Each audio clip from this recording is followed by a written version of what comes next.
2021-31. Before we begin, we'll have a moment of silence, please, for coronavirus victims and their families.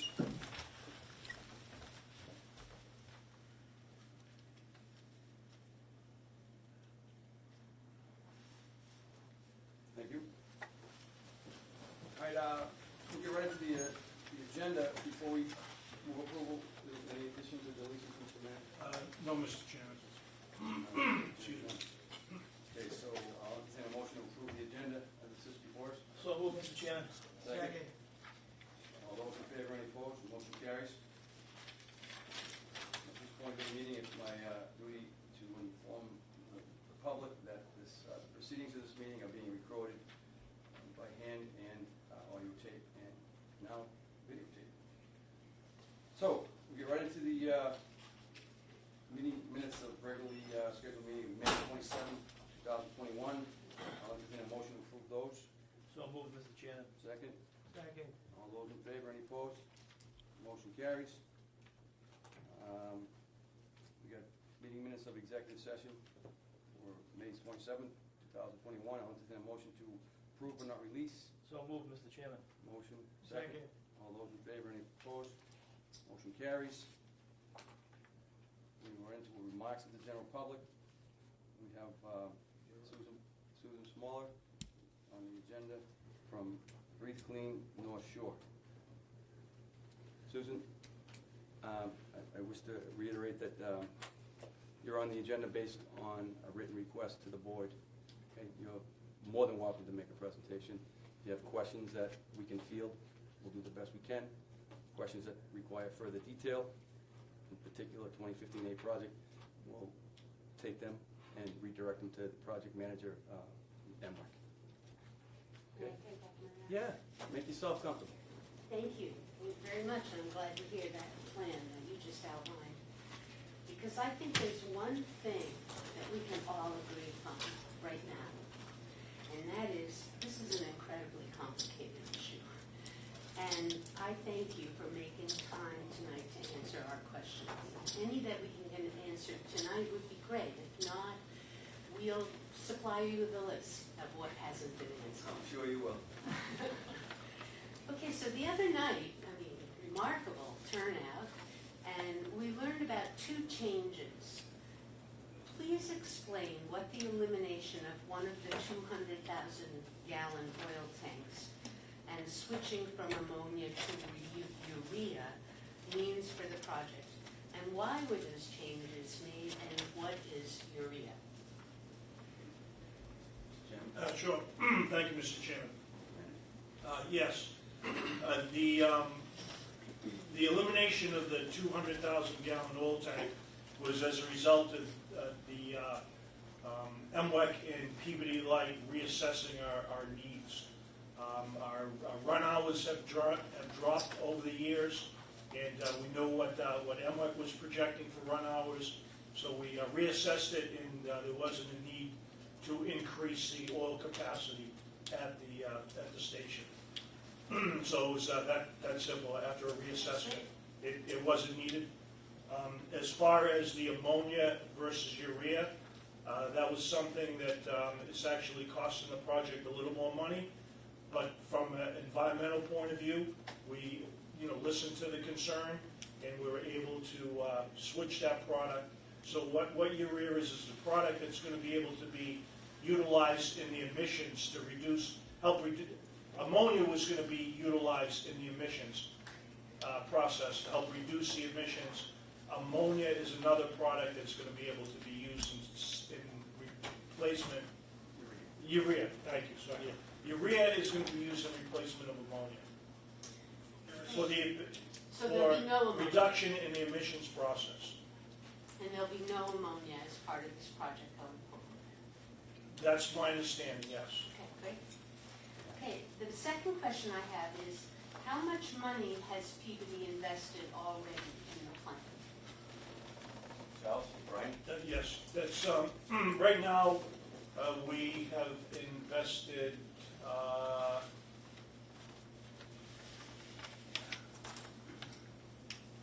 yes, I should have brought those details with me. Right now, we're looking at a sunk cost of just shy of $10 million. And that's broken down by the initial money, the majority of that $10 million, it's $9.98 million, basically $10 million. And the majority of that, or a large portion of that, is in the cancellation cost, as Ron DiCurzio explained. And that's not just the cost on PVD, that's the cost of the project. I believe the number that Ron DiCurzio, CEO of MWAC, for anybody that wasn't present the other night, mentioned all the 14 participants would be looking at $30 million sunk cost. PVD's percentage of that would be just shy of $10 million. Thank you for clarifying that. The other question I have is, what is the arrangement between PMLP and MWIC regarding the use of the City of Peabody land that will be used for this project? Yes. So the Peabody Municipal Light Plant does not own any of the land that our electrical substations are situated on. The City of Peabody owns the land.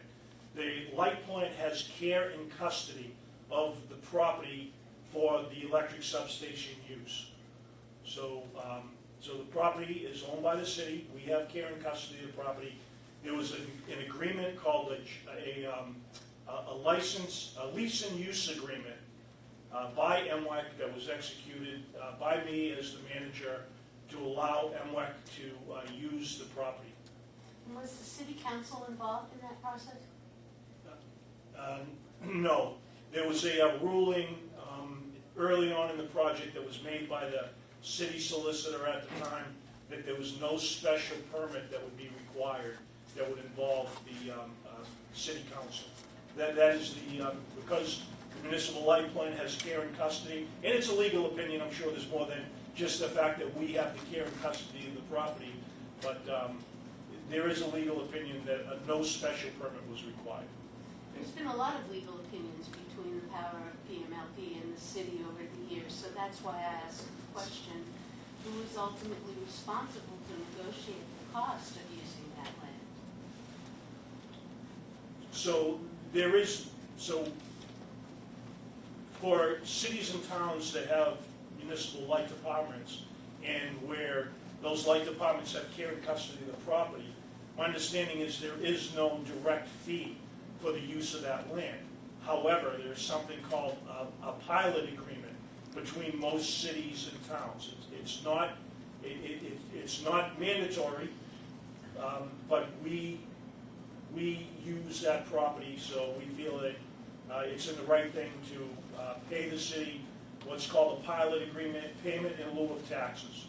Okay, so just a hypothetical, if the city council said we don't want to lease or use that land for this purpose, they could do that? I don't know, that's a legal question that would be beyond my scope. Well, that's where I'm kind of interested. Where does the buck stop with how this land gets used and what we get for it? But thank you, you answered that question.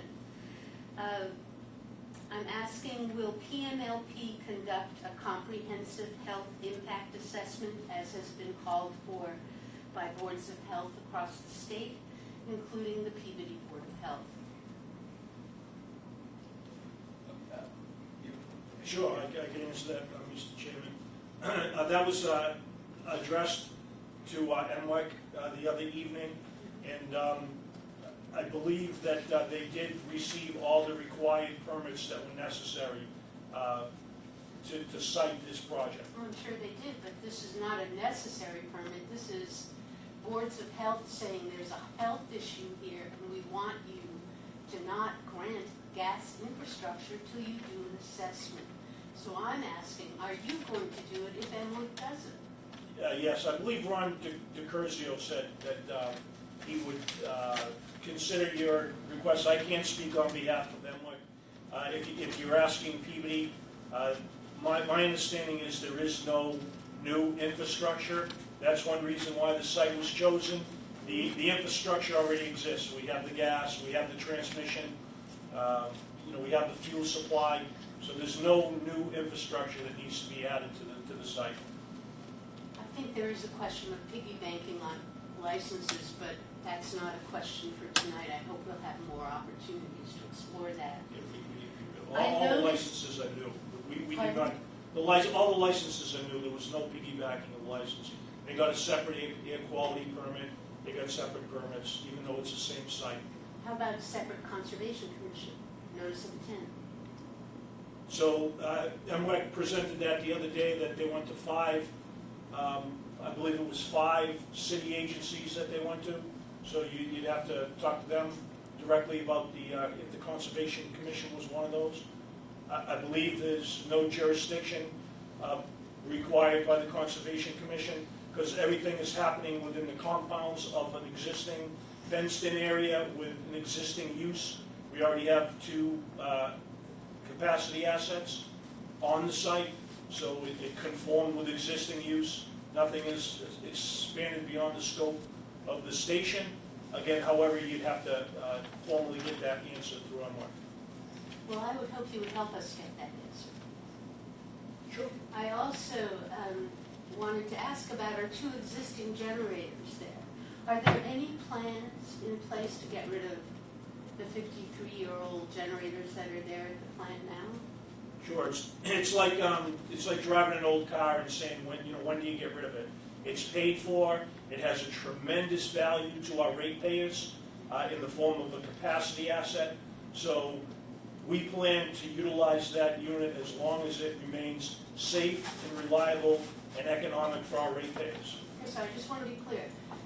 The 2 generators that are there is no plan to take either one of them offline before this new one might come on. Not before the new one, that's correct. We did develop a plan about 3 years ago to look at the long-term future of the units. So, they do have a horizon. The smaller unit, which we refer to as gas turbine number 1, is mid-70s vintage. So in all likelihood, as I mentioned the other night, I said I can't give you, I know it has a finite life. I can't say whether that's 2 years, 8 years, 10 years. But again, we would like to operate that as long as it's safe and reliable for our ratepayers. As you have been, but I hope we're not adding a third. I don't think we need it. And I think that it's up to you to find a way to provide us with energy that doesn't threaten us. So my last question. I noticed that the parking lot at the end of Rear Pulaski Street has evidence of some construction. What did you remove, and is the storage tank there, an oil tank, and is it going to remain there? Yes, that I believe what you're talking about, it was a tank that Peabody Light does not own. It's not on our property. That is the tank owned by the business that's there now. They used to be called, I believe, Webster Industries. I'm not sure exactly who owns that building now. I can tell you it is their property, it is their tank. So they took it down, or they did some work there.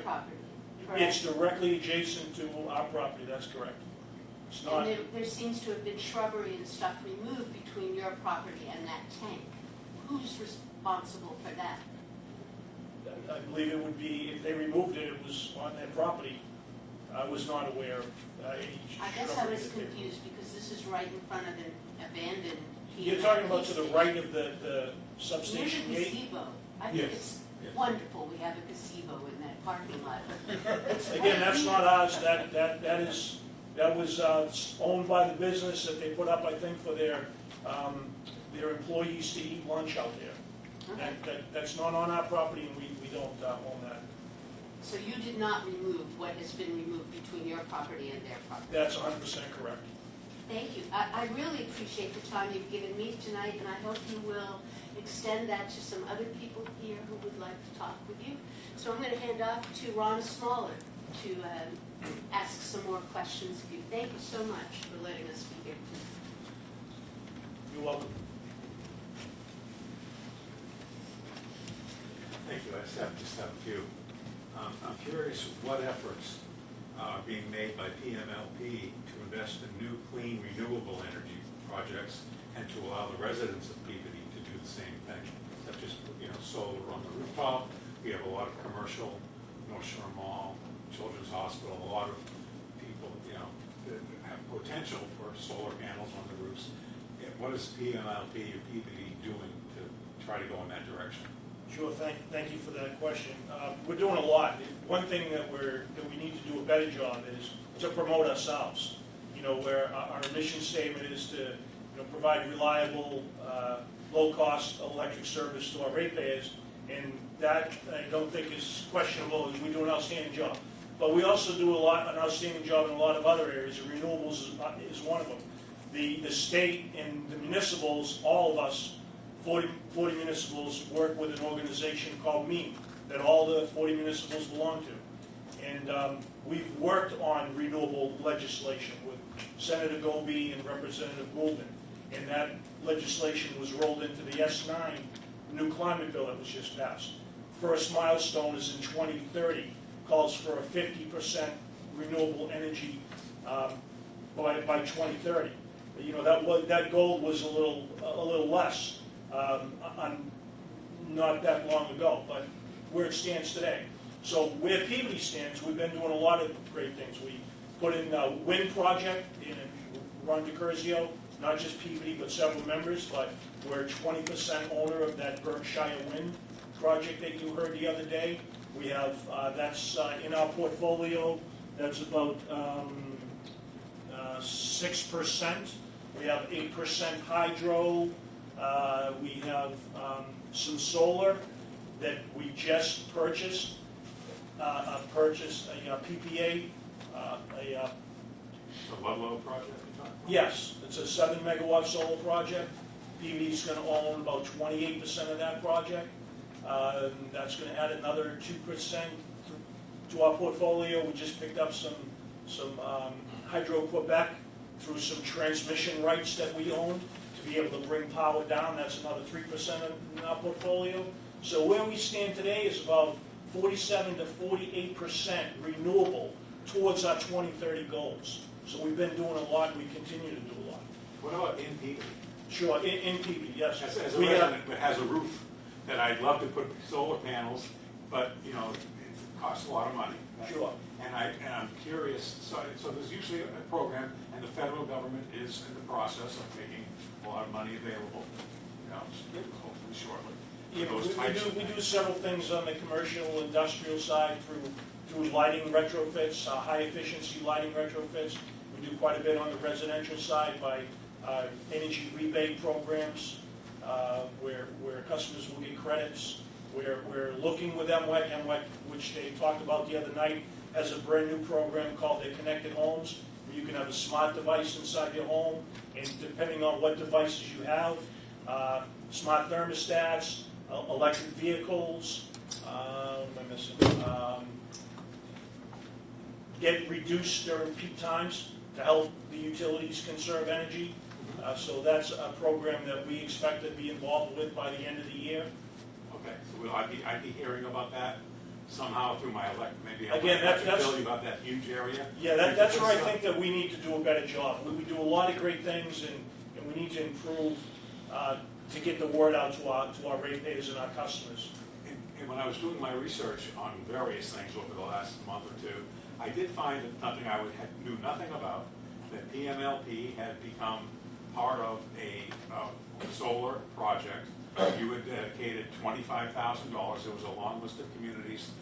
It ranged from someone like Cambridge had put in like 250,000 or whatever. There were some that were 10,000. Peabody was at 25,000.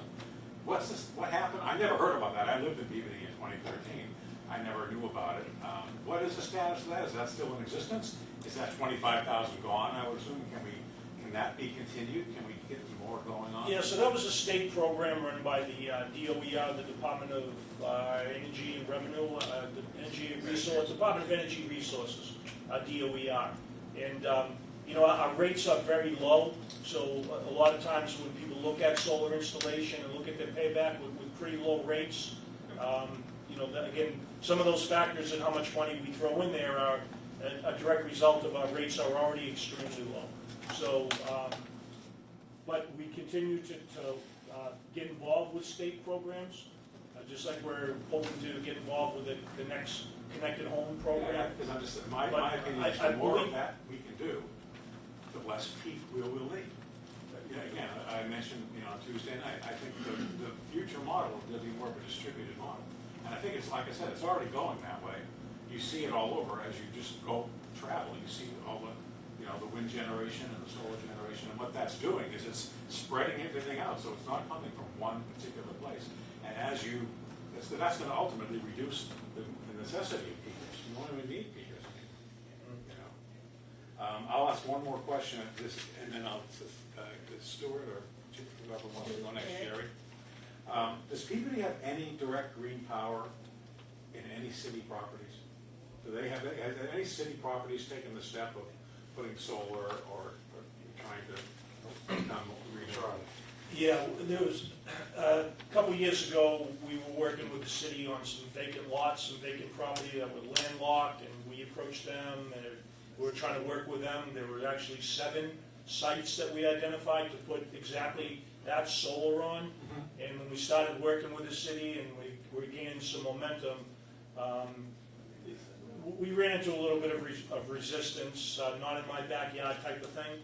So from residents or from the city government? No, the city supported us. It was more residents, the way I can recall. But we're always looking at opportunities. There's not a lot of space here. Well, I'm thinking more on the rooftops. The rooftop of City Hall, the rooftop on the North Shore Mall, Centennial Park, there's all those huge buildings. Sure. I mean, that would be a huge boon for those companies. They would do the net metering thing, and it would reduce. We do have a couple. We do have a couple of those. I know Brian was directly involved in some of those installations. But what was it? First Ave Solar. Fifth Street is our largest rooftop solar. There are a couple of projects in the industrial park with rooftop solar. Fifth Street's the largest of them. There's another one on Centennial Drive. I think the more we can do that. Yes, no, that's the absolutely. direction. That's like, and you should put it on. Let everybody know. It would make a big difference. It would make a big difference. We will not credit your check till you read this, that kind of thing. Yeah. Okay, well, thank you very much. I appreciate it. Oh, you're welcome. It's okay if Jerry has a couple of questions.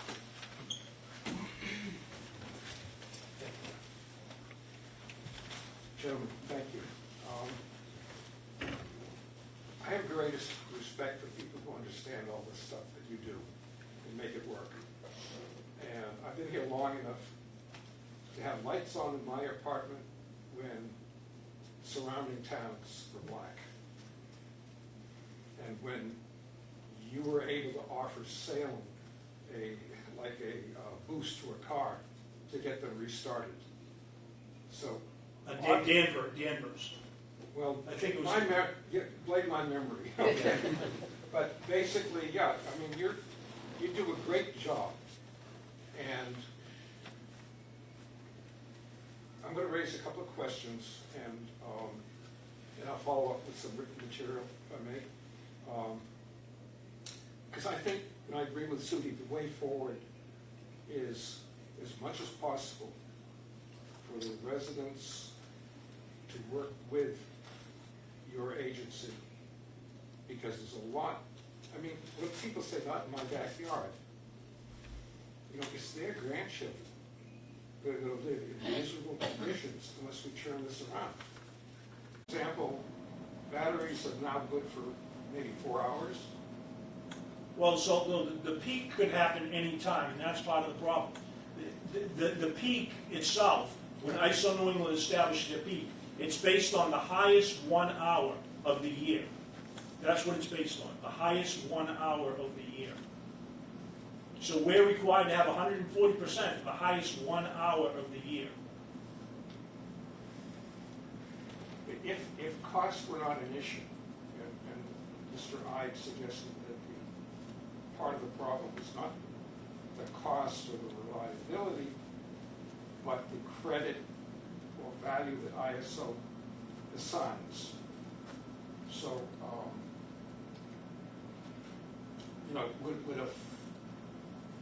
would 55 megawatts for 4 hours satisfy that requirement? No, it would add. We would certainly add, but it doesn't go in the same value. ISO New England doesn't rate a battery the same way that they rate a thermal unit. which is nonsense. Suppose they rated it the same Well, way. no, I'll tell you why it's not nonsense, right? Because you know it has a battery is gonna be drained out after some period of time, 4 hours, 5 hours, it's gonna be drained down. So that's why they don't rate it the same way. Because number one, as it ages, it's not gonna put out what it does today, 2 years from now, but it also is gonna be drained down in 4 to 5 hours. If your peak occurs at hour 6 or hour 7, then that battery doesn't have the same value at hour 6 and hour 7 as it does during the peak. As it does during the peak. It's been derated. So that's why they don't rate it the same as a thermal unit. So in other words, you're saying that you need to be good for 7 hours. Or 8 or 10. You know, when the demand is high, if it's a heat wave, and it could, you know, it could last longer than, to simply answer your question, it can last longer than the duration of a battery. Whether it lasts 7 hours, 8 hours, 10 hours, you know, there could be events that could last multiple days. Okay, Especially in the that's- wintertime. The peak doesn't always come in the summer. It can come in the wintertime. I understand we've come very close to running out of everything a couple of years ago when everybody was using gas and we couldn't get deliveries of oil. You know, the roads were covered with ice and snow. So that's what I'm trying to find out. Yeah, and around that time too, ISO New England was trying to establish a market here in the Northeast. You heard a little bit about, you know, the other night about being constrained, and they were trying to establish a market where they were trying to value oil units running in order to try to address that. And I believe they since abandoned that. There's also been attempts to try to say reliability must run, so your units must run, and they'll pay you a higher cost for the reliability of those during extreme situations. So it is very complex, and the markets are very dynamic. So my problem is our problem is we have to use as little carbon as possible, not wait until 30 years from now. Right. No, well, that is our goal too, and we think we're going to be able to get there. But you know, then you'll hear this as a bridge. It is, and again, it's a lot of value in capacity. So you offered your help, Jerry, and I appreciate that. So we can reach out and talk a little bit more about markets and ways you can help. I want to be fair to the other people. Yeah, but because I wanted to answer the second half of your question, which was, you know, if the project was halted.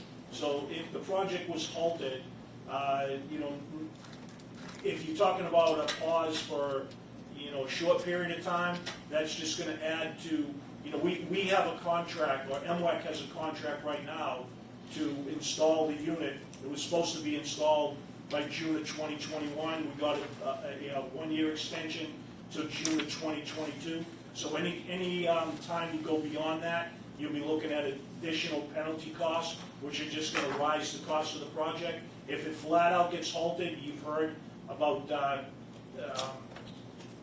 $10 million loss just to the ratepayers of Peabody. That's just shy of $400 to every one of our ratepayers, which is a significant amount of money. So, yeah, so it's big impacts. We'd still have to purchase that capacity. Yes, thank you. That dirty unit. Thank you, Commissioner. And more importantly, as the Commissioner just pointed out, we'd still need to cover that capacity. And when you go to the open market to get the capacity, well, the units on the open market are emitting higher than a brand new unit would emit. So ultimately, you'd be providing a funding source to units that are emitting more than we would be emitting if we were built. Except, come on, Amex closing them down, like they did the one in Diamond. Well, not if you keep funding them. They're Not if you closing keep it. funding them indirectly, you won't be closing them down. I'm not sure I understand that, I'm sorry. Yeah, we can talk a little bit more about that. I'd be happy to try to explain that a little bit. But I'm not twisting, you know, words around. It would, that's what would happen. Well, I know we all have to come to terms with it somehow, and I'm just grateful that we're talking about it. Sure. I do think, given the state of legislation now nationally and at the state level, that we all are going to be penalized for not doing what we're supposed to be doing. And if it's because we're, have to close down an asset because it's polluting, we don't know any of that yet. What I'm interested in is, how are we gonna do this without hurting people? And a third Peter is going to hurt people, in Peabody in particular, Peabody and Danvers. How can we do this and not hurt people? And that's the solution we all want. And we have to be open to try and find that. And whether or not we get fined, or whether or not we have to buy from dirty peakers, don't lose sight of the fact that whatever you do, if you build that peaker, it's going to result in more health issues for us, and not other people who are benefiting from that capacity, from us. And that's why I have a problem. Look, I totally agree with that, and I've taken Can I ask you a question? too much time, so. Jerry, Can I Yep. ask a question? Is Susan a Sudi? Susan, well, my nickname's Sudi, I can't get rid of it. Susan, how would you feel, how would you approach the same situation if we were to say, we're building this new unit and we're shutting this other one? The old If you're unit. shutting the two down in No, Peabody, one. I'd feel better. No, one for one. No, I mean one. Just So, one? Yeah, what should be? One for one. One Yeah. for one is what you're saying. Yeah, would that change anything? Well, it As certainly far changes as you the people, dialogue. I just want to know, based on decisions I have to make.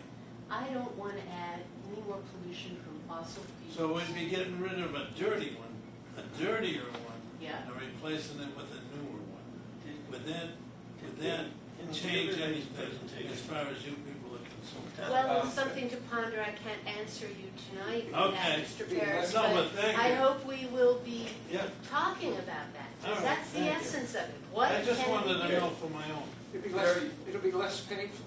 Are you, Look, I write a lot, I'll share with you, yep, and I'm very grateful for the dialogue that you've opened up here.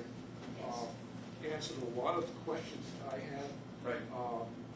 And, you know, I could sit with you for an hour with other issues, but it's not Right. fair to the other people here. But there are things like, you know, every kilowatt of energy that you don't produce by, you know, energy efficiency, or by shifting the peak, all of the things that you know how to do, in cooperation with people who live and work here. You know, you might sell less electricity, but it'll cost less. Right. And so people talk about a different business model going forward. That's a big subject for another night. But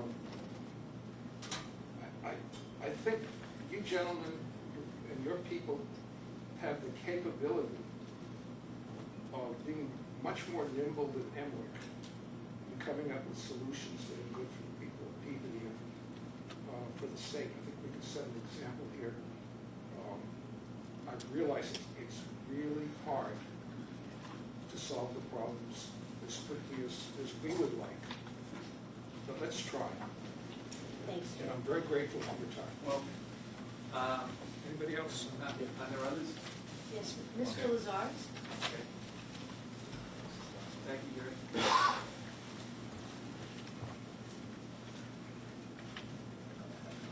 My name is Stuart Lazaris. I'm on the Conservation Commission. I know most of you people for a long time. And I have a couple of things that I'm proposing. I like the idea of putting solar panels in public places where the city owns it and it's not being utilized. The NIMBY factor, I think, is it's terrible as far as the result. It's a negative. When I was on the Community Preservation Commission, the city came before us and asked for money to engineer a bike path. There were people in the audience in the public area basically saying, not in my backyard, literally said that. No sooner was the pavement, the first layer put down, everybody's on a bike path having a great time. This is something that you have to just overcome, and the way I would suggest you overcome it is through communication. And you can communicate very, very effectively in the bill every month. Everybody reads the bill, put something in there that says, hey, we're gonna get you free electricity. We're gonna put these solar panels out there. People may complain, but you'll still get the result you want. And one of the things I found is that the people that complain are the minority. A lot of people don't have any clue and don't wanna know. And a lot more people think it's a great idea, but they're not gonna step out and make a lot of noise. You guys you really have to promote the future. You can't keep doing the same thing over and over again. It's gonna cost us money in the long run. I have one more question, or another question, but did I hear the other night that you guys could conceivably be running 3 machines in the peaker plant at the same time? That's possible, yes. Okay. Again, during extreme, So I heard most likely during extreme cold weather conditions. I heard that correctly. The thing that, as a conservation commissioner, I would like to see you guys come forward with a notice of intent for this new machine and present to us how this equipment in total will impact the environment, the wetlands. I mean, you affect the river, the water's river. Whatever discharges you have will ultimately go into the river. And if it's just hydrocarbon discharge, it goes into the atmosphere. And you're saying that you can use urea to scrub the air. Ammonia was probably cheaper, but it's more deadly. It's very hazardous. Aqueous ammonia will displace oxygen. And it will literally cause people who are suffering from breathing problems to die. And I applaud the change to urea. I'm not sure how that works. I'm not sure what the byproduct is, but hopefully you're not generating nitrogen oxides versus carbon dioxides. Because to me, they're both hazardous to the environment. So I'd like to see you come before the Conservation Commission with plot plans, wetland information, where the buffer zones are, and what you can do in terms of discharge to keep anything from going into the wetlands or the water. I don't know if it's a steel wall, but something's got to be out there other than the shrubbery that might exist today. Because I don't think that works.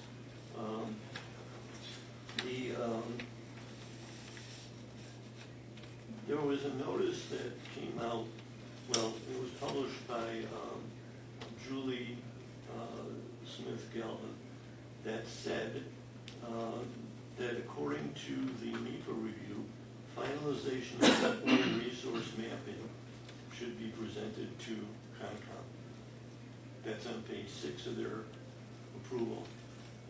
Orders of conditions would come out of the Peabody Conservation Commission. In the case of an appeal, a superseding order of conditions from SDEP. So we do need you to come before the city and tell us, do you know which 5 departments you guys were talking to? No, I don't. That was MWEC, and I got that from the presentation the other night. I'd only be speculating, so you'd have to get that information directly from MWEC. One of the things I'd like to see is that the building inspector checks this out, because it's on PVD property. Yeah, I believe too for sure that they went to was the building inspector's office and the Conservation They Commission. didn't come before the Conservation Commission at all. No, I don't think they had a need to go. I mean, they approached the Conservation Commission. That's my understanding. The best thing to do is talk to MWEC about that. They'll have the details on that. I don't want to mistake. Again, I hope you help us with that. Sure. Why can't we get that information No, without having to go to Ludlow? They don't even meet with us when we go there. I mean, we need you Yeah. to help No, us we'd be more get than that happy to get that information. information and get it over to you. Thank you. Requires go before does. The compliance with any general health emissions reductions have got to be presented. Consideration of raising, oh, you guys are in a flood zone. And you can say it hasn't flooded ever, but with the ocean rising, now I'll tell you what happens in Peabody every day. 2 times a day, the tide comes in from Salem through the North River all the way up to Holly Street, where Stop and Shop is. On a leap or an astronomical high tide, where the sun and the moon are lined up together, it comes in past Holly Street. In the case of a rainstorm, all the water coming downstream to Peabody, there's no place to go. It floods. It's a risk of being low, and you guys are in a spot that could flood. And I don't know when, because we keep seeing the Atlantic Ocean rising off our shores, but it's something you guys have to consider. Well, then the Everest will be gone, so we won't have I'm to sorry? worry. What'd you say? What I would be said, done? then Danvers will be gone, we won't have to worry about that. Yeah.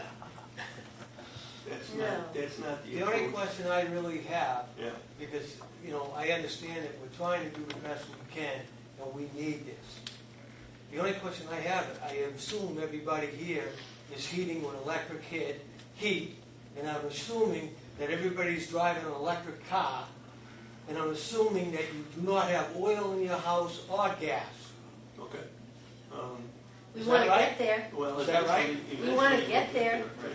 Well, We're not there now. I don't want to turn this into an, Yeah, a I back just, and you forth know. engagement, but No, no, I mean, right now, I've got electricity in my house, I run air conditioning, I run a pool, and in the winter, I run gas to heat my house.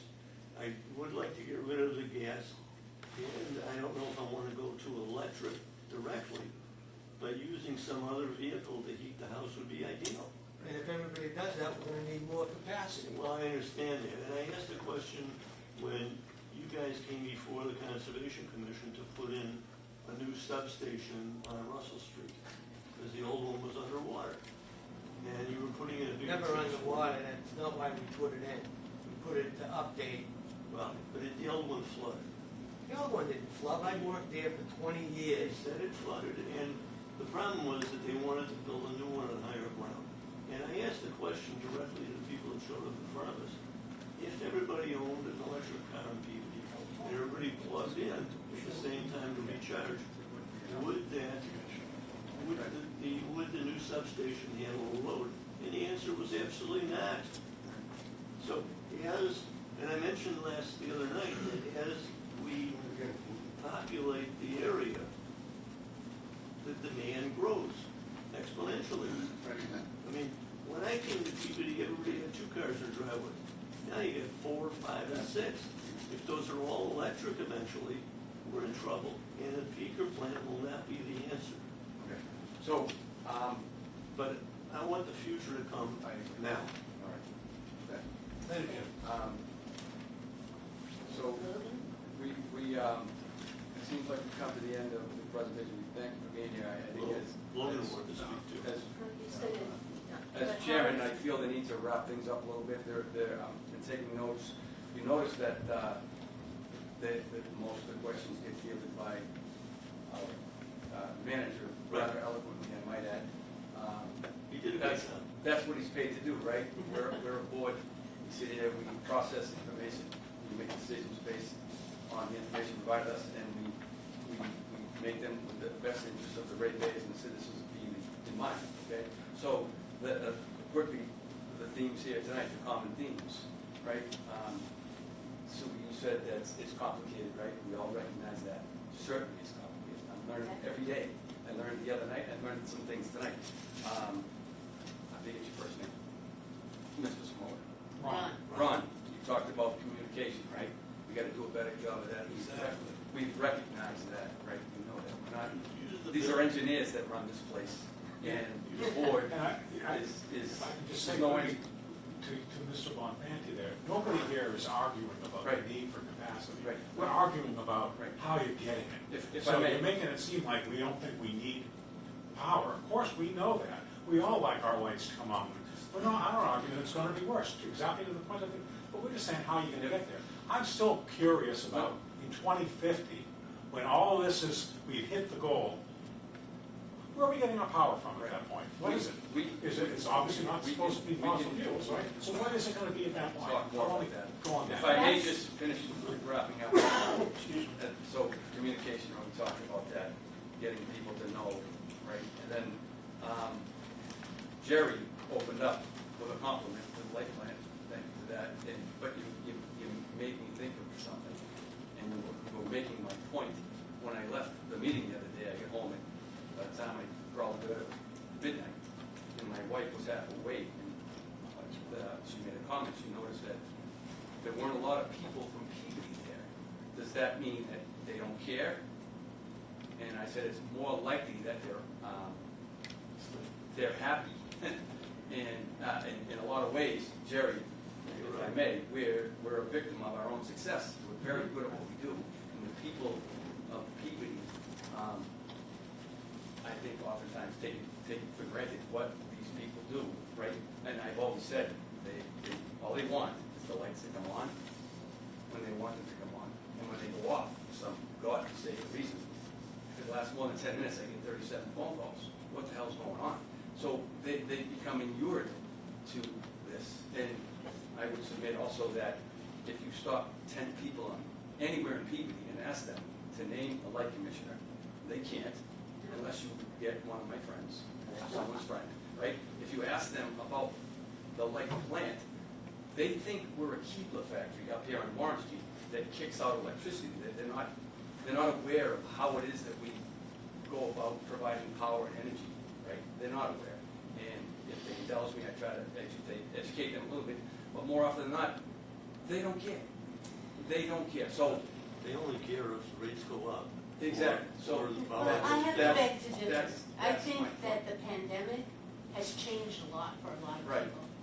That So- people now see there's one life and one world, right. and we have to make it work for us. I agree. And if I can leave just one thing with you, is I hope this isn't our last conversation. Yep. I hope we find a way to meet regularly Right. to talk about our Sure. energy We future, can, your vision and our vision, You- and figure out how we can get there. amen to that. I mean, we're open to that, absolutely. But Wonderful. we That's what I wanted to get tonight. we just work within the confines of the rules and regulations, and we do what we are charged with doing, what we are legally bound to do as a load-serving entity. That's what we do. We think we do it very well. We're perfect, but we're open to talk more. And we really appreciate you coming here tonight. And Appreciate you sharing listening to time. us and It's been- offering us this opportunity and a continued opportunity. It's I'd been- like to get the schools involved It's been in a lot less. talking about our energy future. Right. It's been a lot less acrimonious than I expected. So, well, I We're not appreciate. acrimonious. We got to see.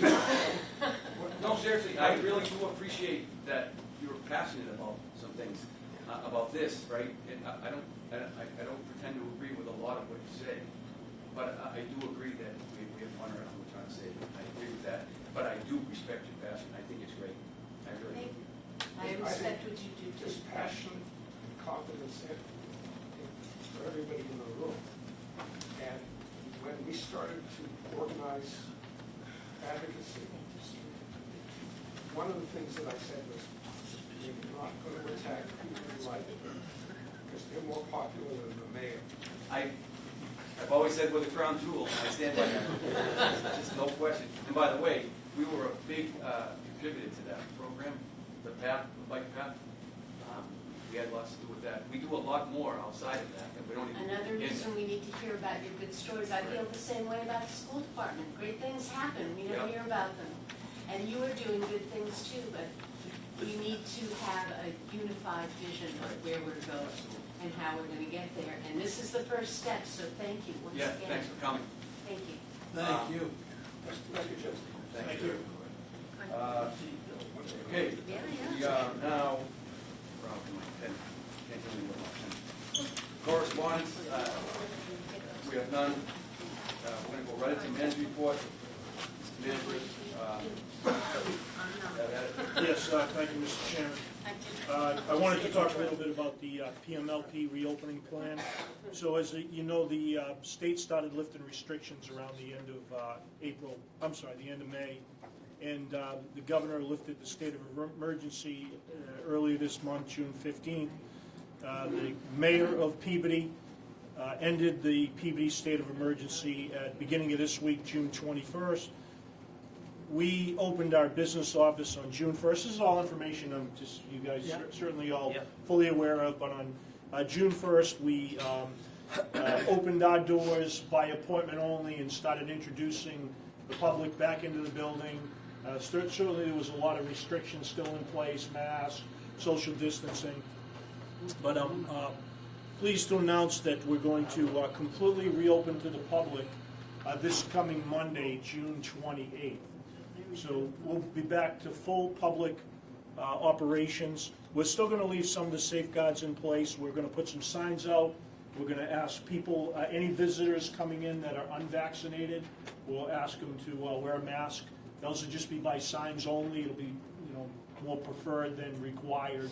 But we're going to put up those signs. We'll still have the social distancing signs in place on the floor. We're going to leave up our barriers such that when the public is interacting with our employees, there'll be a barrier for now. So we intend to leave that all in place.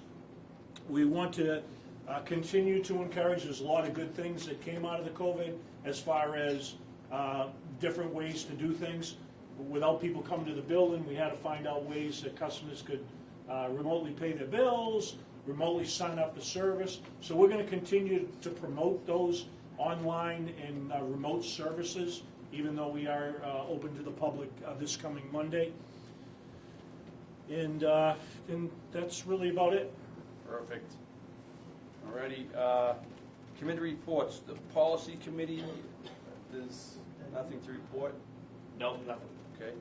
And then Mr. Paris, Commissioner Paris, do you wish to make a comment regarding the building committee? Yeah, I can tell you that the project we're working on up front is in a sense complete except for some touch-up paint.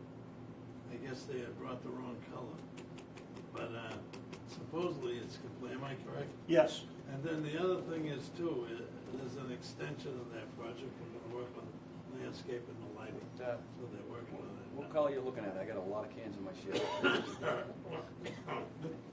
Yeah, funny guy. All right. All right, so thank you for that. Water bids, none. We're going to go to general business, Mr. Manager. Yes, we received refund checks from Hydro-Quebec, as well as a refund check from National Grid. That's the $34,884 and $18,996 respectively. Those will be placed in the rate stabilization fund. And that's all I had. Ready. Mr. Chairman. So, remarks of the commission, Commissioner Wheatley? Well, I appreciated the discussion that was here tonight. Okay. Maybe we ought to have one or two more before we lock into this. But we've already taken a vote on this issue back in when? 2016? 2017? January 2017. I mean, when we take a vote like that, we pass it, we have nothing but the city of Peabody in mind. So I don't know where this all came about, because this was not a vote that was taken to hurt anyone. This vote was taken to appease and satisfy the people in the city of Peabody. We kind of lost at that particular point. That's it. Commissioner Elwood? I don't really have anything. I think that we're heading into, are we heading into our summer break right now? Yep, some Do reasons. we have anything, There might be. any reasons to have any type of summer there might be a meeting, I'm not sure. I've got a couple things I'm thinking about. Because I am still working on the, I have to get with Phil, Yeah. with, talk about the policy that I'm working on for the donations and all that type of stuff, so that we can have something in writing to that. But I wish everybody a happy and healthy summer. Thank you. Commissioner Bonfanti. Yeah, no, I'm glad that people all came and expressed their opinions, and I hope we answered a lot of their questions. And the ones that we didn't answer, maybe we can find some answers for them. And like I said, it's good to try to work with them. We have to do what's right for the company. Commissioner Paris. Well, myself the same way. I learned a lot on Tuesday night, and hopefully, I hope everyone came away with a better understanding of everybody's concerns. So that was a good thing. And tonight, my follow-up was great. And I see a TV guy there too, so that was good. And it's great seeing my friends here tonight, so thanks. It was good. It's always difficult to go last because everyone made valid points, all my fellow commissioners, regarding the situation we're in. I think that this was a very busy week with the public hearing, and then tonight meeting with the Sudi and her friends. And I come away with a couple of thoughts. Now more than ever, I'm really, really proud of this board, but also more proud of the engineers and the people that run this plant. I think they showed themselves to be the reason why the plant is the plant, why we're the crown jewel of the city. I came away with a greater appreciation of how complicated this whole issue is, but I still feel confident that, like Commissioner Wheatley said, we do what's best for the ratepayers and the citizens of Peabody, first and foremost. So, with that, I wish everyone a happy, healthy, safe summer. We're not going into executive session, I understand. So I'll entertain a motion to adjourn. So moved, Mr. Chairman. A second? I'll second it. Okay, motion. Roll call, please. Commissioner Wheatley? Yes. Commissioner Elwood? Yes. Commissioner Bonfanti? Yes. Commissioner Parrish? Yes. Commissioner Tamalo? Yes. Thank you, commissioners. We are adjourned.